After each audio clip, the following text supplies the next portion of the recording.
მე ვარ ჯვანშერ ჯეჯელავა, ილიას სახელმწიფო უნივერსიტეტის ასოცირებული პროფესორი, ძირითადი სპეციალობა მაქვს ნაწილაკების ფიზიკა, ვარ აგრეთვე კონსერვატორიაში დიდ დარბაზში ორგანის ამწყობი, მაქვს პატარა პოდკასტი, სადაც მე თვითონ ვარ ხმის ინჟინერი.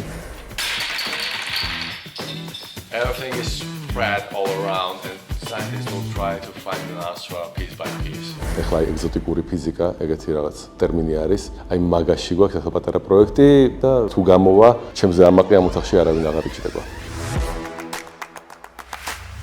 ფუნდამენტურ კვლევებზე უფრო მე დღემდე აი სიახლეები უფრო მაშფოთებს და მაინტერესებს, რომლებიც ეხება იმას, რომ მაგალითად დავეციეთ კომეტას, გადავიღეთ მასზე კადრები, ან ჩაუფრინეთ პლუტონს და გადავიღეთ კაი ხარისხის სურათები, ან ვიღაცები ფიქრობენ იმაზე, როგორ გაუშვან მეზობელ ვარსკვლავთან თანამგზავრი და როცა აი ესეთი რაღაც ხდება, ყოველთვის გიღვივდება ინტერესი, რომ აი იქნებ მეც შევძლო ამ ეგეთ კვლევებში ჩართვა.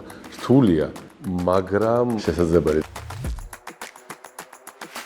ეხლანდელი შესაძლებლობები რადიკალურად განსხვავდება იმისგან, რაც 10 წლის წინ იყო. გინდა ლიტერატურის თვალსაზრისით, გინდა ტექნიკური აღჭურვილობის თვალსაზრისით, ყველა ნაწილში პროგრესმა შემოაბიჯა და უბრალოდ სურვილი უნდა გქონდეს რამე ისწავლო. ილიას უნივერსიტეტში გვაქვს ფუნდამენტური ფიზიკის პროგრამა, გვაქვს ატმოსფერული და ახლო კოსმოსის კვლევების პროგრამა, გვაქვს ბიოფიზიკა, გვაქვს გამოყენებითი ფიზიკა და ასტრონომიაც გვაქვს, როგორც ცალკე ესე მიმართულება და სპეციალობა და ადამიანი, რომელიც მოდის აქ, შეუძლია თავიდანვე აირჩიოს ეს მიმართულებები. სტუდენტისკენაც და პროფესორისკენაც ძალიან მეგრულად განწყობილი ადმინისტრაცია არის ჩვენთან. კარგი პროფესორების корпуსია, იგულისხმება, რომ ჩვენი პროფესორები ასწავლიან სხვაგანაც. რაც მეტყველებს იმაზე, რომ მოთხოვნადი სპეციალისტები არიან. გარდა იმისა, კვლევებშიც არიან ჩართულები, მეც და ბევრი სხვაც. და საერთაშორისო კოლაბორაციებში როგორც წესი. ძალიან კარგი ინტეგრაცია საერთაშორისო კვლევებში და ისეთი სივრცეები, როგორც არის მაგალითად ფაბლაბი. სადაც შეგიძლია ფრთები შეასხა შენს იდეებს, რა ვიცი, გინდა რობოტი აწყო, რომელიც შენს მაგალითად ჩაატარებს ექსპერიმენტებს, მოდი ხარ და აწყობ. გაცვლის პროგრამები არის რამოდენიმე ტიპის. არის, როდესაც თქვენ ბაკალავრიატში ერთი სემესტრის მიდიხართ სასწავლებლად და ბრუნდებით. ანუ ერასმუს მიერთებულები ვართ ილიას უნივერსიტეტი. პლუს სამაგისტრო პროგრამები გვაქვს. ძალიან ბევრი შესაძლებლობა აქვს ახლა თანამედროვე სტუდენტს, ესე ვიტყოდი.